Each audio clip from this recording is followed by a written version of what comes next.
by the word of mouth. It stretches from one coast to the other coast.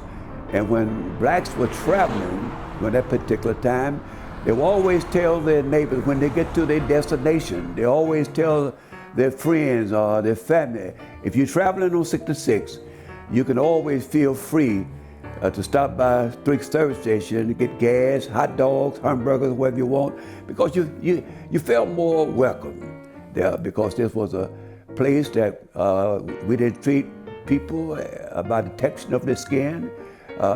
We treat people with respect, because grandfather taught us how to treat people.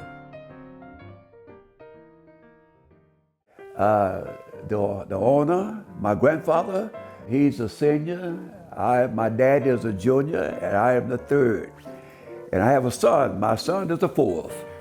And we know from the cornerstone on this building that it was started March 22nd, 1933. We know that we were the only black-owned service station on Highway 66 in America. There was no black-owned business between here and Tulsa, okay, that people could stop at. Growing up in that Jim Crow era, growing up between two sundown towns, there were just certain things you couldn't do, okay? I mean, it is what it is, okay? Sundown towns, after 6 o'clock, blacks wasn't allowed to buy gas or nothing.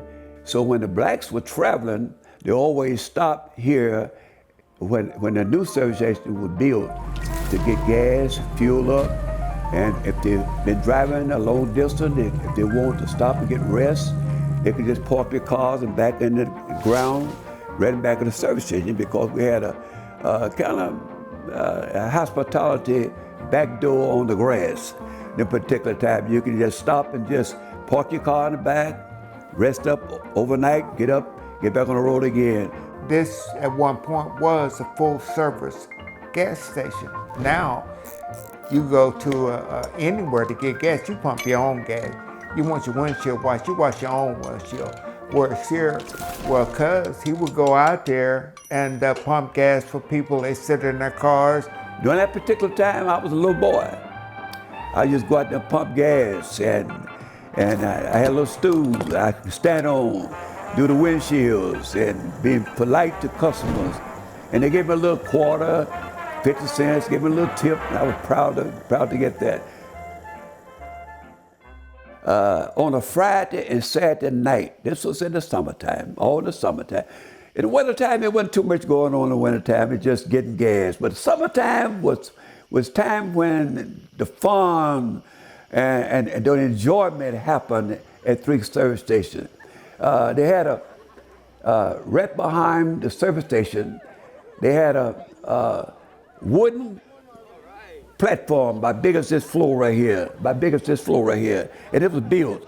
And they had a jukebox right on the edge of the platform, and so at night, people were not only the ball games, you couldn't play ball games during that particular night, so they would go out there and bring their lunch, or they buy their food here, go back there, and they would sit and put the quarters and the jukebox, and they would just dance all night long. We get up early in the morning. We would walk down there on early Saturday morning after Friday night. They'd be dancing all night down there. And we find, because people would be just jumping, money would just fall out of their pockets. And we go down there, get a pocket full of quarters, you pick them off of the ground early in the morning. And so that was a small treat. That was a treat to us, because we got a chance to get some extra money in our pockets. And here also, this picture predates them putting the pine paneling on the wall. My cousin Linda, that's my sister Marjorie, that's my mom, that's me as a kid. I don't know, 5 or 6 months. As my cousin said earlier, one of the things that